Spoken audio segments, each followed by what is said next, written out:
하나도 없다. 그런 거. 남편이 돈 잘 벌고 애들도 알아서 공부 잘하고 가족이 아픈 사람 아무도 없이 우리는 무탈하다. 그런 측면으로 속는 거죠.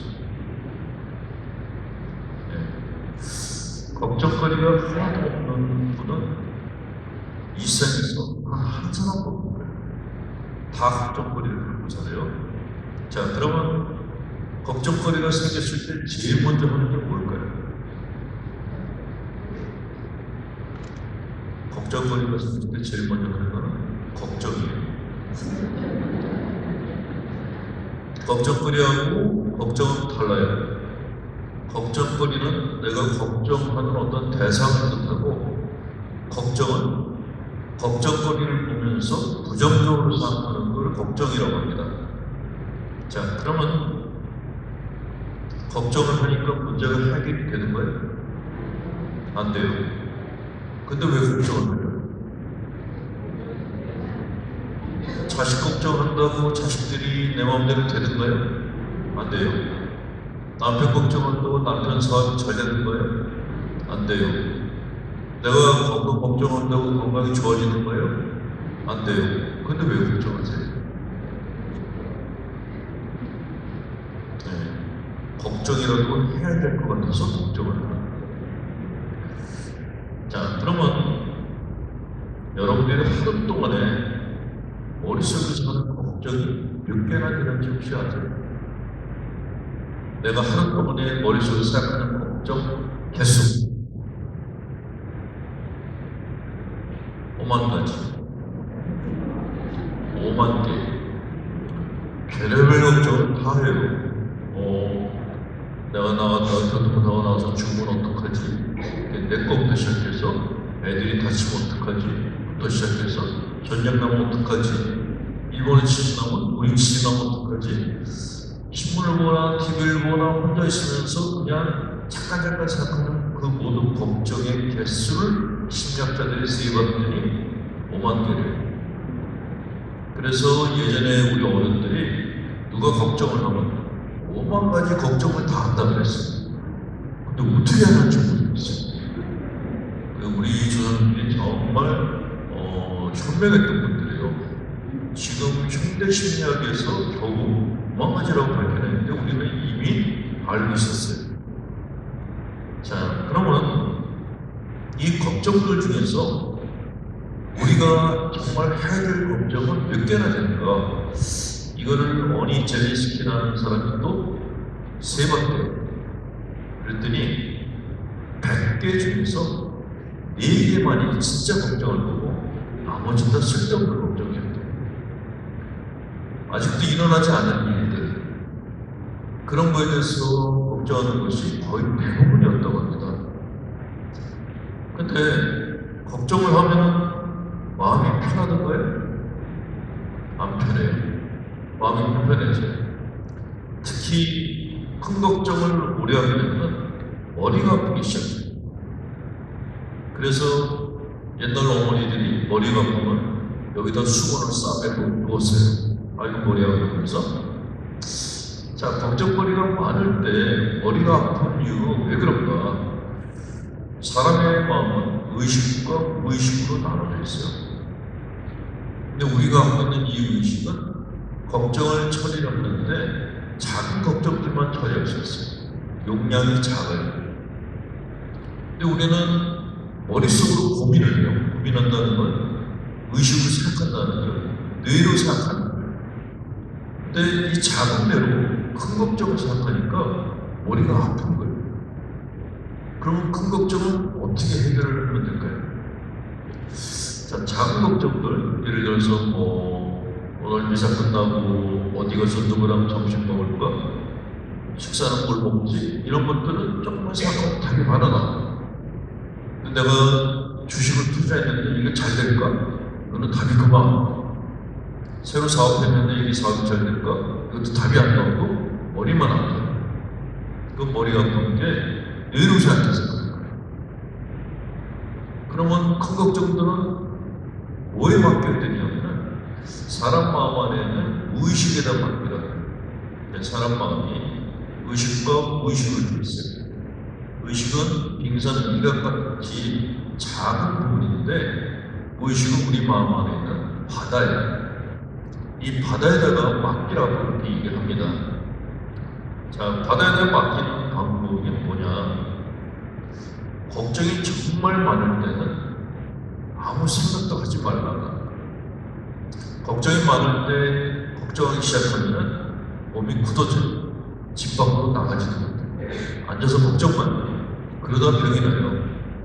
근데 긍정적인 생기 있을 때는 걱정을 하는 게 아니라 걱정을 안 하는 게 답이에요.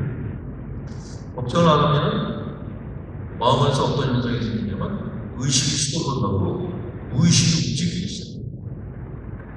여러분들이 큰 걱정 있을 때 하염없이 길 걷다가 갑자기 답을 딱 얻었을 때가 있을 거예요. 그게 바로 무의식이 주는 답이라 얘기합니다.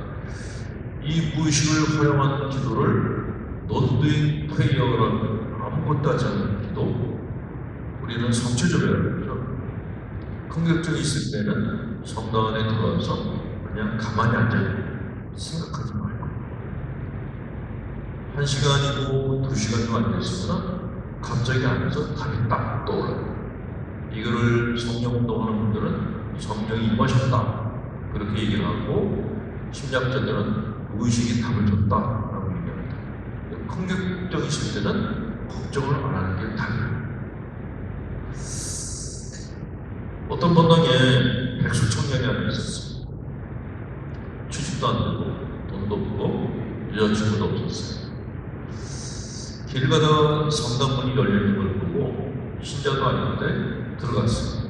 들어왔더니 십자가에 예수님이 매달려 계셨어요. 그 예수님을 보고 그냥 푸념을 했어요.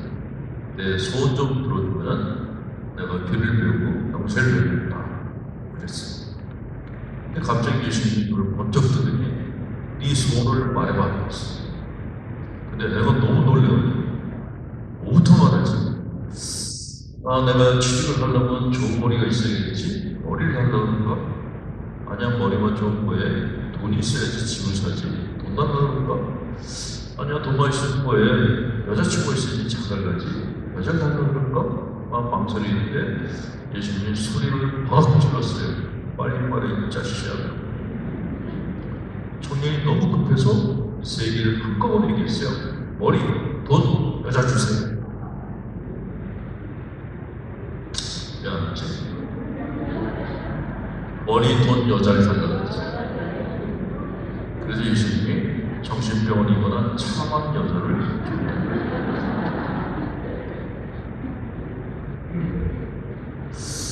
이 동대문이래. 동천성당은 굉장히 오래전에 와서 한번 강의를 한 적이 있는데 그때하고 지금하고 하나도 안 달라졌어요. 그때도 얘기를 하면 그냥 저기 뭔 소리요? 쳐다봤는데 똑같아.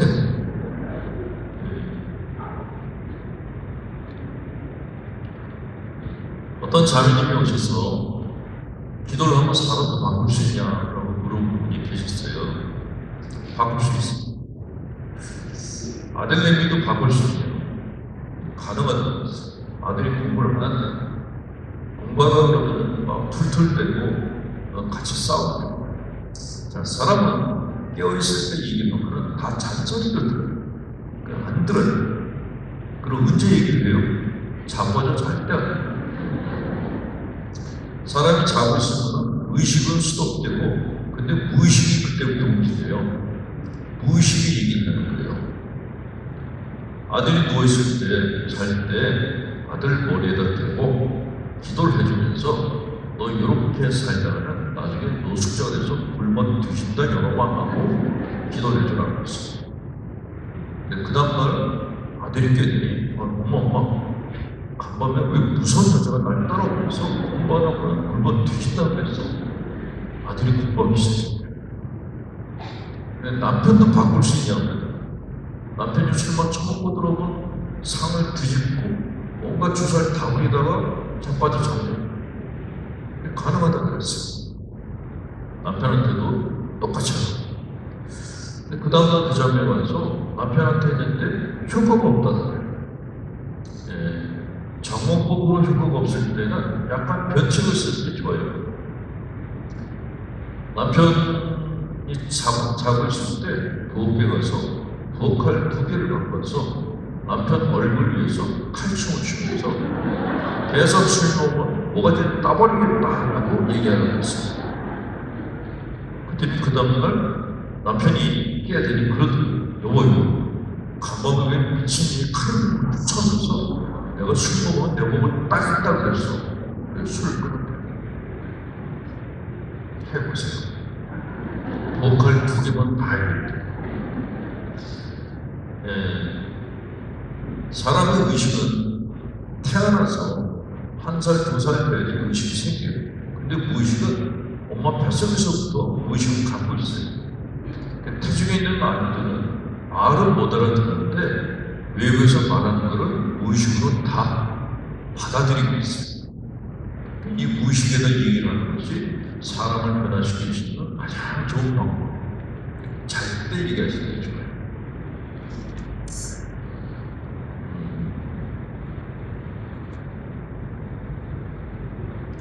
자, 기도에 대해서 좀 더 얘기해 드리면, 기도는 하나님과 우리 사이에 일종의 거래 관계예요.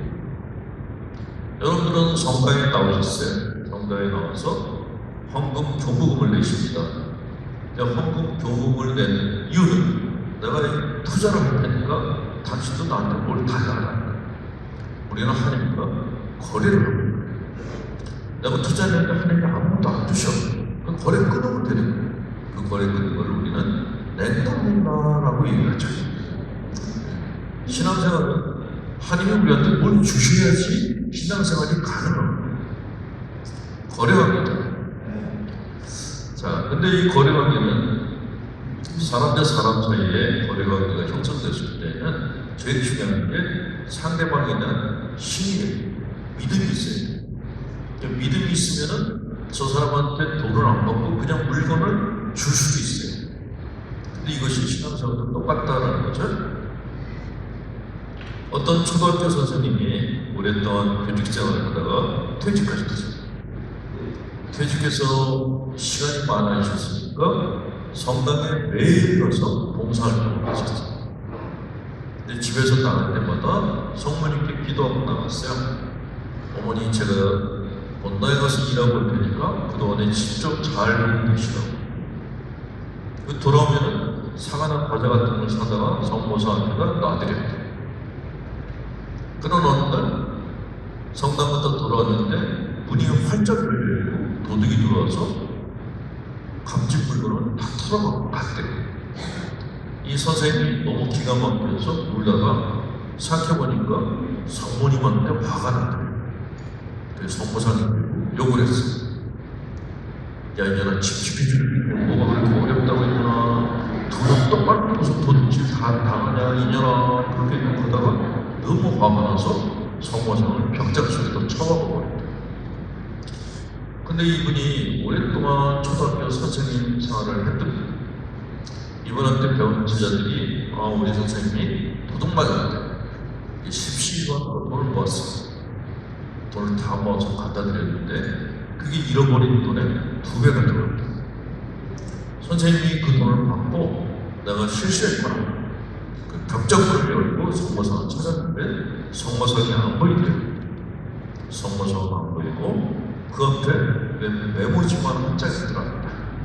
그 메모지에 성모님이 이렇게 써놓으셨대요. 난 너같이 의리 없는 년하고 같이 살 수 없다. 그래서 세계 최초로 가출한 성모가 나왔다는 그런 이야기였어요.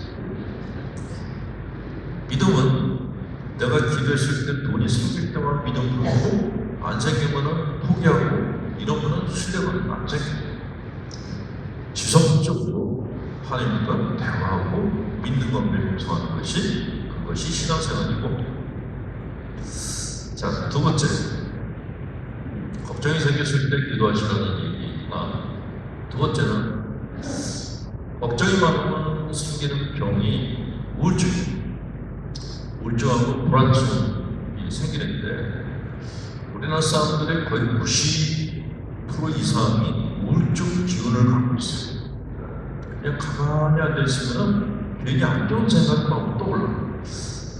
내 머릿속에서 떠오르는 안 좋은 생각, 그걸 재수없는 생각이라고 그러죠.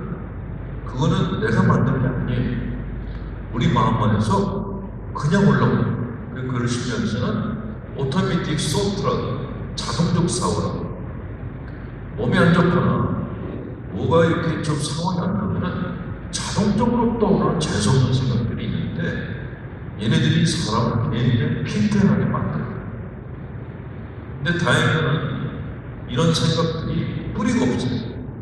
쫓아내는 가는 먼지 같은 생각들이기 때문에. 근데 이것들을 쫓아낼 수 있는 제일 좋은 방법이 뭐냐? 웃는 거예요. 많이 웃을수록 우울증 예방할 수 있는 힘이 커져요. 자, 웃음은 영성과도 관련이 있어요. 영성으로 보면 많은 신자분들이 굉장히 부담감을 가졌어요. 거룩하게 살아야 되고, 기도 많이 해야 되고, 수도자같이 살아야 된다라고 생각했어요. 저도 영성에 관심이 있어서 꽤 많은 수도를 다니고 사람들도 만났는데, 영성이 무엇인가를 깨닫는 것이 아주 우연치 않은 기회에 깨달았어요. 영성 깊은 사람은 어린아이같이 사는 사람, 잘 웃는 사람들, 작은 일에도 깔깔대고 웃는 사람들이 그 사람들이 영성이 깊다라는 걸 알게 됐죠. 오래전에 예루살렘으로 성교순례를 갔었습니다. 친구들끼리 이제 예루살렘을 갔는데, 예루살렘은 다니기 힘들어요. 버스가 못 다니는 데가 많아서 다 도보로 다니는. 문제는 이게 평지도 아니고 언덕길이 많아서 허덕거리고 다녀야 되는데, 아침 먹고 이제 오전 일정을 하는데 가이드가 신부님들 조금 빨리 움직여달라고, 우리가 미사로 가야 되는데 거기서 우리가 늦게 온다고 수사님이 좀 화가 났다는 거예요. 그래서 저희가 급하게 그 성당을 찾아갔는데 또 언덕 위에 있었어요. 허덕거리고 올라갔더니 조그만 수상한 사람이 우리를 보고 인상을 바락바락 쓰면서 뭐라고 그러고 있었어요. 프랑스에 갔더라고요. 말하는 게 시블렁 이제 프랑스에 가. 근데 미사 하려고 했는데 또 뭐라고 시블렁거리는 거예요. 뭐라 그러냐 했더니, 미사를 하는 신부들은 다 이렇게 정식 제의를 이루더라고요. 한국에서는 죄례식만 있고 나머지는 다 약식입니다 했더니, 그건 니네 나라 법이고 여기서는 다 이겨라고 해요. 저희가 준비가 안 돼서 그리고 미사 정식 제의가 준비 안 되신 분들은 밑에서 했어요. 기분이 나쁠 대로 나빠졌는데, 저희가 끝나고 나오고 제가 좀 걸음이 느려서 밴디에 넣었는데 그놈이 따라가면서 뒤통수에 들고 뭐라 그러는 거예요. 시블렁 거리는데 주동아를 봤더니 욕을 하는 것 같아요. 우리가 다른 나라 말을 몰라도 입을 보면 이게 욕하는 입이지 아닌지 알아. 입을 봤더니 입이 찌그러진 게 욕하는 것 같은 거예요. 그래서 그냥 갈 수가 없어서 저도 담배를 좀 왔어요. 사실상 시블렁아.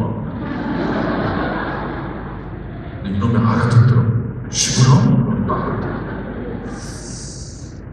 그런 녀석이 있었고, 포르투갈 파티마에 갔을 때는 성물빵을 들렀는데, 그래서 자매님들이 성물빵 좀 나오질 않아요. 왜 이렇게 안 나오지? 들어갔더니 포르투갈 수련하고 손을 붙잡고 대화를 하고 있어요. 이 사람들이 포르투갈 같은가? 가까이에서 들었더니 우리 자매는 한말을 하고 그 수련하고 포르투갈 말을 하고 있는데 대화가 되고 있었어요. 버스에 탄 다음에 아까 그 주님 말을 다 알아들었냐? 못 알아들었대요. 근데 무슨 대화를 했냐 했더니, 주님이 포르투갈 말을 하는데 한국에서도 아버지 말고 잘 살아 이렇게 얘기하는 걸로 들렸대요. 친정은 마음을 됐다. 근데 그 수녀님이 그렇게 뭘 그래? 웃음기가 많았어. 영성은 이런 분들이 깊은 분이구나 하는 생각을 그때 하게 됐죠. 그래서 오늘 가면은 여러분들이 어떻게 웃을 것인가에 대해서 웃는 방법에 대해서 좀 설명을 할 텐데, 자, 웃는다는 것은 정신적으로 우울증이나 불안증을 예방할 뿐만 아니라 신체적으로도 면역력을 생기게 해준다고 합니다. 요즘 우리가 제일 걱정하는 게 암이잖아요. 암 예방 식품이니 암 예방 약품들이 많이 나오는데, 한의이 이걸 만들 때 그렇게 취약하게 만들지 않거든요. 암세포도 생기지만 그 암세포를 공격하고 저지하는 세포도 가질 수 있어요. 그걸 내추럴 킬러 셀이라는 NK 세포라고 합니다. 가끔 어떤 방송에서 NK 세포가 생기는 약을 파는 데가 있는데, NK 세포는 약으로 생기는 게 아니라 웃을 때 생깁니다. 많이 웃으면은 몸 안에서 NK 세포가 생기면서 암세포를 제지한답니다. 그 웃는 것이 암 예방에 가장 특효약이라고 해요. 일본의 이타미 니로라는 박사가 학생들을 모아놓고 실험을 했고요. 한쪽은 그냥 웃고 한쪽은 억지로 웃겠답니다. 억지로 웃어도 NK 세포가 생길까? 실험을 하고 촬영 검사를 했더니 억지로 웃어도 이 안에서 NK 세포가 생기더래요. 자, 억지로 웃는 거는 어떻게 웃는 거죠? 정말 웃고 싶지 않은데 주둥이만 웃는 걸 억지로 웃습니다. 입만 웃어요. 근데 입만 웃으면 근육이 커져요. 그래서 얼굴 전체가 웃게 돼요. 여러분들이 웃을지 안 웃을지 모르는 이야기를 나눠요. 목사님이 밤길을 갔는데 강도가 나타났어. 나 강도야 그랬어. 목사가 나 목사다 그랬어. 이 강도가 목사 다야 던져라 그랬어. 목사가 강도 앞에 무릎을 꿇고, 강도야 한 번만 봐줘라. 나 너한테 다 털리고 집에 가면 우리 마누라가 문을 안 열어줘 그랬어.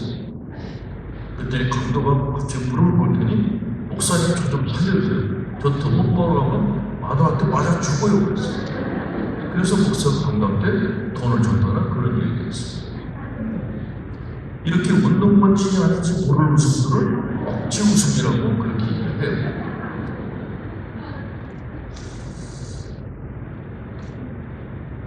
자, 이 억지 웃음으로 효과를 보는 사람 하나가 미국의 단거리 100m 단거리 선수였던 칼 루이스라는 선수가 있었어요. 흑인 선수인데 100m는 거의 숨을 쉬지 않고 뛰어야 돼요.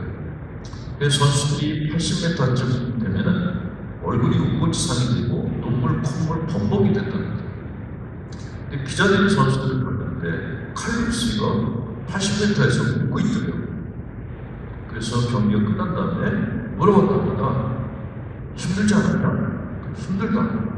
근데 왜 웃었냐 했더니 힘들어서 인상을 썼더니 더 힘이 들더래요.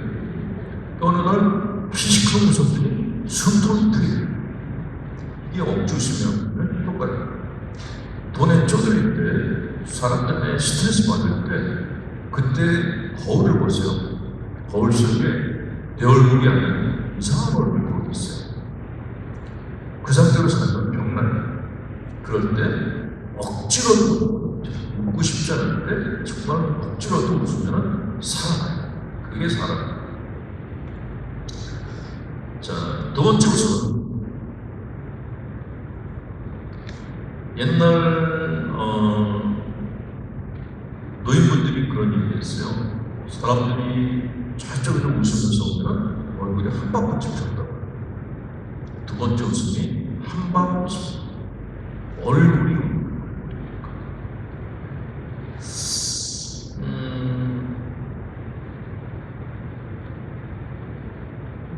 동정성당에 들어와서 제가 자꾸 이 생각을 들어요. 내가 수녀원에 와야 되나? 딱 수녀원 분위기예요. 재밌는 얘기를 해줘도 힘이 어려워. 심각한 얘기를 해주는데 졸지도 않고, 그 졸지도 않고 나가지도 않고 웃지도 않아. 그게 수녀원 분위기인데 딱 여기가 그런 분위기예요. 제가 코로나 전에 중국을 갔다 온 적이 있어요. 중국 순례를 갔는데 중국 만주 지역에 김정은 스님이 미사했던 성당들이 있어요. 그 지역을 다니는데 갔다 오신 분은 아시겠지만 중국 음식이 기름져요. 먹고 나면 배가 살살 3일을 참았는데 4일째 되는 날 아침 미사를 하는데 복통이 오기 시작했어요. 도저히 안 되겠다. 그래서 어떨까 하다가 성경을 빨리 읽고 화장실을 얼른 갔다 와야겠다 생각하고 미사를 경문을 막 읽고 그리고 복음을 읽고 잠깐 묵상하시다 그리고 화장실을 찾아 나섰습니다. 지금은 중국이 많이 근대화 돼서 화장실이 현대식으로 되어 있는데 제가 갔을 때는 너무너무 개방적이었어요. 화장실이 벽이 없어요. 문도 없고 그냥 마당에 구덩이만 하나 파져 있었어요. 뭐 선택의 여지가 없어서 그냥 이렇게 제의를 입은 채로 구덩이에 가서 쪼그려 가면서 제의로 앞으로 가겠어요. 그리고 얼른 육군 보고 들어가야지 그러는데 갑자기 저쪽에서 사람들이 들어오기 시작했어요. 우리 신자는 아닌데 누구지? 중국 신자들이 순례로 오고 있어요. 제가 너무 놀라서 가라 그랬어요. 이 사람들이 고개를 끄덕거리면서 오기 시작했어요. 이게 뭐라는 건가? 그래서 가라고 했어요. 그들이 덮어놓기 시작했어요. 신자들이 제 앞에 일렬로 줄을 섰어요. 뭐 해달라는 건지 고개를 숙이면서 순례해달라는 것이었어요. 똥 싸는 건 네 일이고 나하고 상관없어. 그게 중국 문화라는 걸 그때 처음 알았어요. 쪼그리 앉아가지고 한 사람씩 이렇게 서고 앉았는데 수명을 해주고 난 다음에 일어나려고 했더니 다리 쥐가 나서 못 일어나는 거예요. 근데 그 신자들은 제가 못 일어났는데 그냥 휙 가버리더라고요. 너무나 신신 있고 순박한 분들이었는데 이 중에 한 절반이 그분들하고 다른 분들 같다는 생각이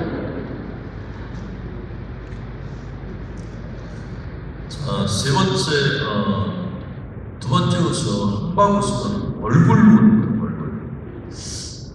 우리가 사람을 만났을 때 활짝 웃으면 되게 반갑잖아요. 근데 다른 사람만 반갑게 해주는 게 아니라 얼굴이 활짝 웃을수록 내 마음 안에서 내 몸 안에서 애기질과 굉장히 많이 생긴다는 것을 기억하시기 바랍니다. 자, 세 번째 웃음은 파한대서는 1번하고 2번은 그냥 얼굴만 세 번째 파한대서는 폐로 웃는다는 게 얼마나 중요한가면 저는 뭐 폐에 대해서 별로 생각을 안 하다가 얼마 전에 제가 아는 교우분이 폐병으로 돌아가셨어요. 굉장히 건강한 분이었거든요. 근데 폐가 굳어져서 죽은 거예요. 근데 왜 그렇게 폐가 굳으시냐 했더니 매일 술만 빼가지고 술하고 담배를 매일 하면 폐가 굳어버린답니다. 근데 굳는다는 게 어떤 모습일까? 그 집 자매님이 저한테 전화를 했어요. 남편이 죽기 전에 와서 기도주려고 찾아갔는데 그 득치 큰 사람이 반짝만 일하고 있으면 안 돼요. 당신이 얘기를 하는데 폐가 지금 한 10%밖에 안 남았대요. 폐가 10%만 남아있다는 게 뭐냐 했더니 5걸음을 못 걷는 거예요. 그걸 돌아앉아야 돼. 그러니까 폐로 숨을 쉬는 게 안 돼서 운동을 못 하잖아요. 그리고 근육이 약해져요. 밖에 근육뿐만이 아니라 내장 근육이 약해져요. 내장 근육이 약해지면 안 먹기 좋아하거든요. 그러니까 조금 먹었는데 배가 볼록해. 이게 꽂히잖아요. 그리고 매일 몸이 말라요. 그러니까 천천히 말라가는데 내가 좋아하는 걸 내가 알아요. 진짜 무섭더라고요. 근데 그거 보고 난 다음에 폐를 건강하게 만드는 게 정말 중요하구나 하는 생각을 했는데 연세가 드신 분들이 뛸 수 없잖아요. 산에 갈 수도 있고 그런 분들이 폐를 건강하게 만드는 방법이 바로 파한대소입니다. 김영삼 대통령의 주치였던 분이 잡채 기과학을 파한대소는 내면의 조깅이다 하는 것입니다. 이 파한대소에 대해서 영국의 제인 버들이라는 의사는 또 이런 얘기가 있어요. 하루에 5번만 파한대소를 하면 모든 병을 다 막을 수 있다고 온 장담을 했습니다. 제가 그거를 의학 잡지에서 보고 하루에 5번 하는 게 뭐가 그렇게 어렵겠어? 그래서 작정을 하고 5번 눕기로 했어요. 한 번, 아침 일어나서 한 번, 아침 밥 먹고 한 번, 점심밥 먹고 한 번, 저녁밥 먹고 한 번, 자기 전에 한 번 하려고 했는데 5번째 쓰려고 했는데 토할 것만 같은 거예요. 운동하는 게 이렇게 힘든 건 처음 알았어요. 그 다음날 2번, 그 다음날 3번, 그래도 안 하게 됐는데 안 하고 살까 일찍 뒤지느니 하고 오래 사는 게 낫지 않을까? 언제 할까 그러다가 제일 할 일 없을 때는 좋겠다는 생각이 들었어요. 언제가 제일 할 일 없죠? 차가 밀렸을 때. 그때 제일 짜증나잖아요. 그때 하지 않는다고 생각했어요. 제가 이제 숙소에서 사무실까지 올림픽 대로가 밀리면 1시간이거든요. 옆차를 보면서 아이씨 개나 소나 다 먹고 나왔어. 옆차 보면 그 새끼도 저를 째려보고 있어요. 운전하다 싸우겠다 싶어서 그래 차에서 짜증내지 말고 웃자 작정을 하고 차를 운전하면서 옆차를 보고 웃었어요. 손도 흔들어줬어요. 근데 그놈이 저를 이렇게 보더니 차를 슬슬 비켜주기 시작했어요. 이거는 형제님들보다 자매님들이 하는 게 효과가 더 커요. 차 몰고 나가실 때 화장하지 말고 머리도 수세미 머리를 한 채 여기다 보탄성이 꽂고 옆차를 보고 하트를 한번 하면은 모든 차가 다 비켜줘요.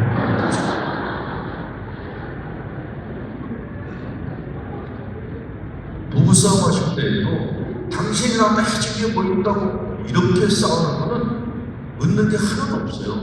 그냥 부부싸움 할 때도 머리를 풀어치고 보탄을 꽂고 난 당신밖에 없어 이렇게 하고 남편이 얼마를 주면 될까? 하고 거래를 해요.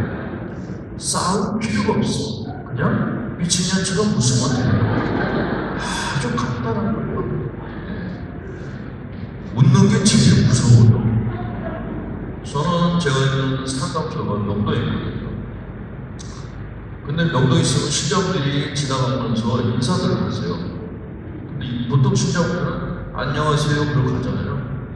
근데 약간 맛이 간 사람들은 보고 따라와요. 얼마나 무서운지 몰라요. 나는 여자가 웃는 게 무섭다는 거를 명동에서 처음 알았어요. 계속 웃으면서 따라오면 나도 모르게 도망을 가게 돼요. 남편과 싸우실 때는 화를 내지 마시고 하염없이 웃어주면서 가요. 밥도 하지 말고 약간 침을 흘리면서 하염없이 웃으면 남편들이 기겁을 해서 뭐든지 다 해줘요. 얼굴 쓸, 인상 쓸 필요가 전혀 없어요.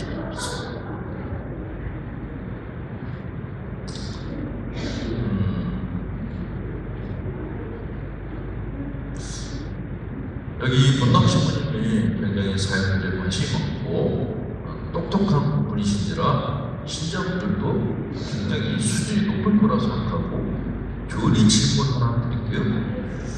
예수님이 십자가에 매달려 계셨는데 머리가 어느 쪽으로 기울어져 있을까요? 왼쪽일까요? 오른쪽일까요? 답을 보면서도 뭐 얘기를 안 하시네요. 예수님 머리가 오른쪽으로 기울어져 있어요. 이 양반 뭐 이러고 있지? 잘못 만든 거예요. 원래 오른쪽으로 많이 기울어져 있어요. 왜 오른쪽으로 고개가 기울어졌는지에 대한 사연을 이야기해드릴게요. 예수님이 십자가에 매달려 계셨을 때 양쪽에 도둑놈이 있었어요. 좌도 우도. 좌측에 있는 도둑이 예수님께 이렇게 얘기했다고 성경에 기록되어 있어요. 당신이 하나님의 아들이거든 당신도 살리고 우리도 살려보시라고.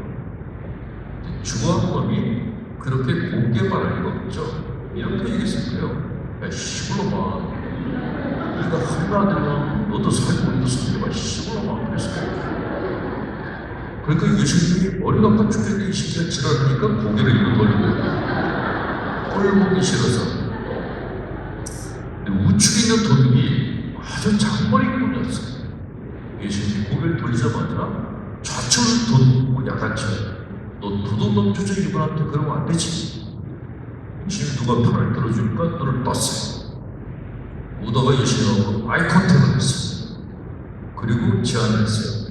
당신이 하나님 나라에 갈 때 나도 데려가달라.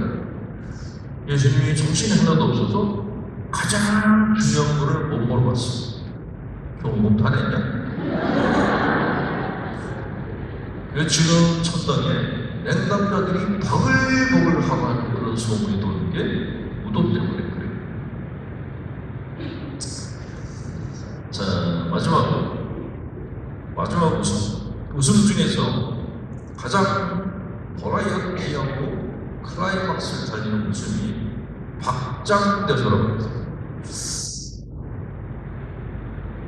전 수사님들, 수녀님들 한번 박장대소를 해보시겠습니까? 시작!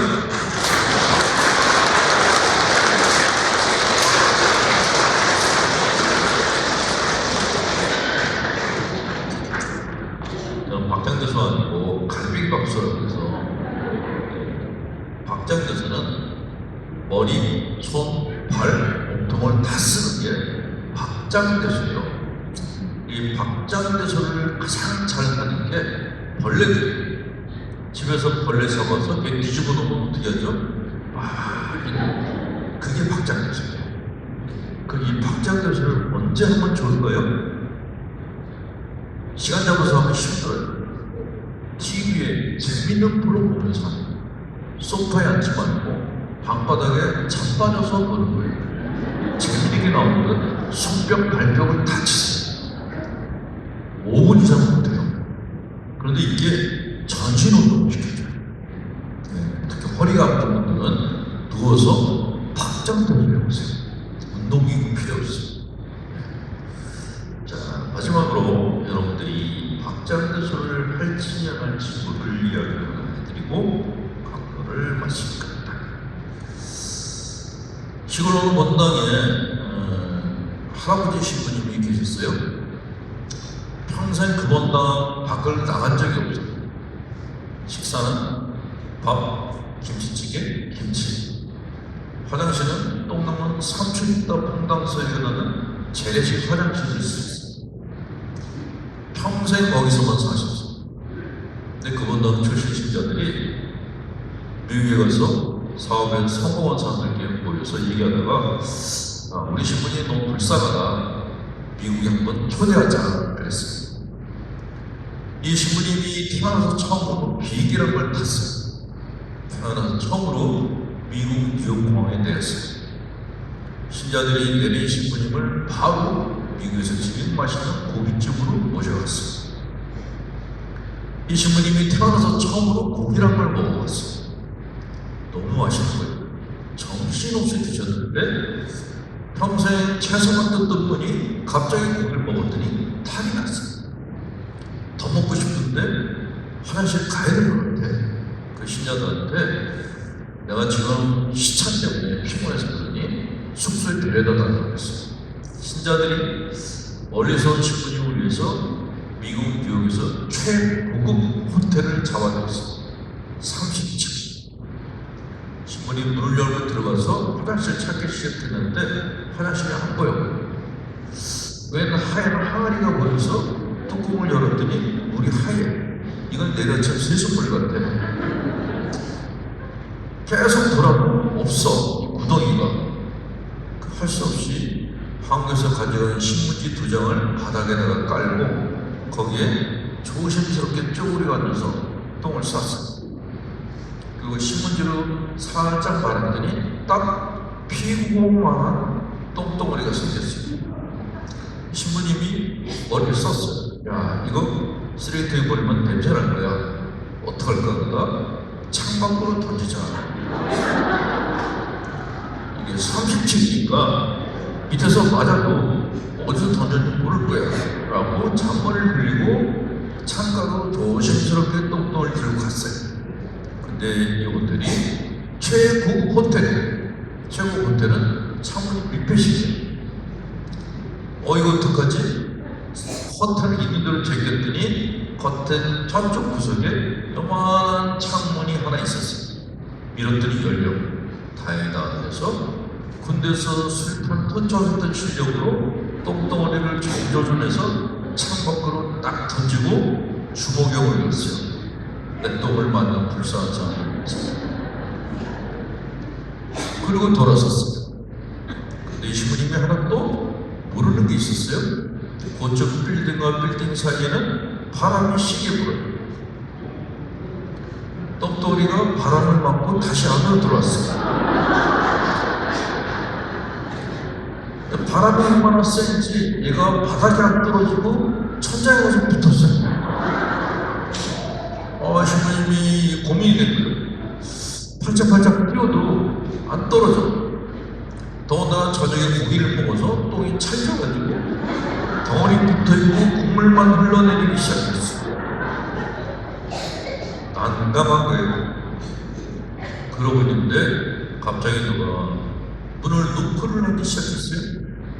저 어머니 야식을 가져. 더 문제가 생겼어요. 이 신부님이 영어 아는 단어가 땡큐하고 I'm sorry밖에 몰라. 이걸 설명할 길이 없어요. 문을 안 열어주면 가겠지 그랬는데 문을 더 세게 두들렸어요. 나중에는 문을 뚫고 들어올 것 같아요.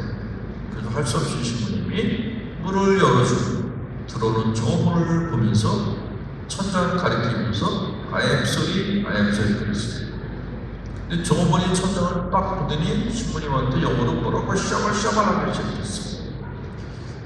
이 신부님이 계속 I am sorry 그래도 저 어머니 계속 영어로 뭐라고 샤발샤발 거려서 이 신부님이 생각하기에 이렇게 들렸대요. 야, 시부로가 똥쌀 데가 없어. 저기다 쌌냐? 나 너 때문에 해보나 시부로가 하고 얘기하는 걸 들렸대요. 그 신부님이 너무 미안해서 정어머니 앞에 무릎을 꿇고 정어머니의 손을 잡고 계속 I am sorry 그랬대요. 근데 이번엔 정어머니 같이 무릎을 꿇더니 그 신부님의 손을 잡고 영어로 계속 샤발샤발 그랬대요. 그래서 신부님이 너무 궁금해서 신자한테 전화를 걸었어.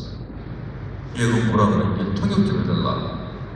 그 신자가 전화를 받더니 이렇게 얘기하더래요. 거기 무슨 일이 있어서 잘 모르겠는데 정어머니 말하기를 호텔 정어머니 생활 30년에 천장에 똥 싼 기인은 처음 봤다. 어떻게 하면 저기다 쌀 수 있는지 보고 알려달라.